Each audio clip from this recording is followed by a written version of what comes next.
Bonjour, bonjour. Je vous salue dans le précieux nom de notre Seigneur Sauveur, le Seigneur Jésus-Christ. Nous avons une très bonne nouvelle ce matin.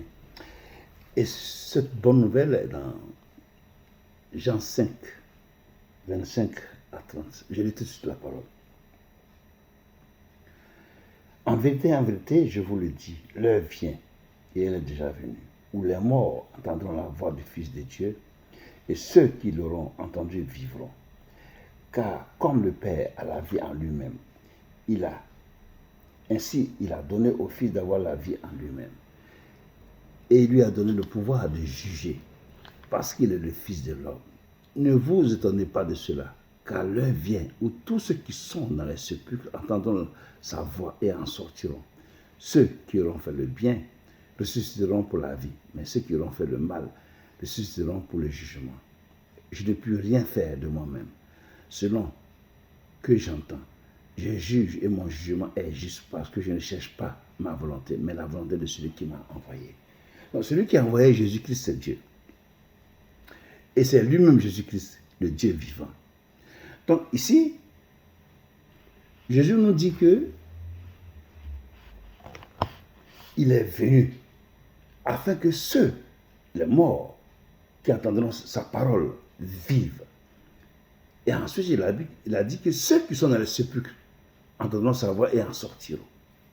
Donc, il y a deux morts. Ceux qui sont vivants, mais qui n'ont pas Christ, qui n'ont pas le Saint-Esprit. Ceux-là, ils vivent, mais ils sont déjà morts. C'est la même chose dans Ézéchiel. Quand Ézéchiel a parlé, le Seigneur lui a parlé de ossements desséchés. C'est la même chose. Donc, tu peux vivre ici, là, et mourir, être mort, parce que tu n'as pas le Christ en toi, tu n'as pas le Saint-Esprit en toi. Tu vis une vie du monde sans Jésus. Loin de Dieu, tu as une vie morte. Ceux-là, si quand ils entendent parler de l'évangile et qu'ils acceptent l'évangile, alors vient le Saint-Esprit qui est la vie en eux pour leur permettre de vivre une vie selon la volonté de Dieu. Oui. Mais quand tu n'as pas Jésus-Christ, tu vis une vie de mort. Voilà. Le Seigneur a dit dans Matthieu, il a dit dans Matthieu 25, Matthieu 8, verset 22, il dit, laisse les morts enterrer les morts.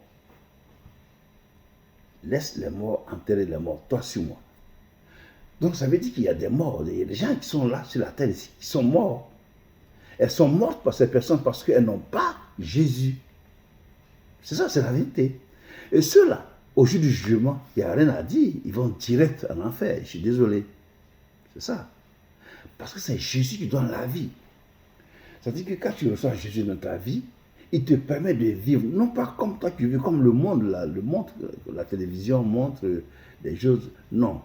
Mais que tu vives selon sa volonté. C'est ça qui compte. C'est pas comme toi tu veux, mais lui sa volonté. C'est ça seulement qui compte. Et il est venu ici sur la terre des hommes pour nous sauver. Afin que nous ayons cette vie-là en abondance. Ça veut dire que dès qu'on quitte ici, cette terre ici, on est avec lui dans la vie éternelle. Il est venu pour nous donner cette grâce, pour nous faire cette grâce-là, gratuitement. Quand tu reconnais que Jésus-Christ est le Seigneur et Sauveur, il te donne la vie. C'est pourquoi ce matin, je veux interpeller mon frère et ma soeur. Toi qui n'as pas encore fait la paix avec Jésus-Christ, ne dis pas que ça va aller demain, ça va se faire. Demain ne t'appartient pas. Demain est un autre jour. Le Seigneur a dit que à chaque jour suffit sa peine. À chaque jour, là. Ce qui s'est passé aujourd'hui, là, c'est suffisant pour cette journée. Demain, c'est une autre journée aussi. Et demain, là, tu n'es pas certain ni certain d'être là, de faire partie de ceux qui sont vivants demain. C'est pourquoi aujourd'hui, la Bible dit qu'aujourd'hui, quand tu entends sa voix, n'anticipe pas ton cœur. Accepte Jésus-Christ aujourd'hui pour que tu vives, pour que tu sois sauvé.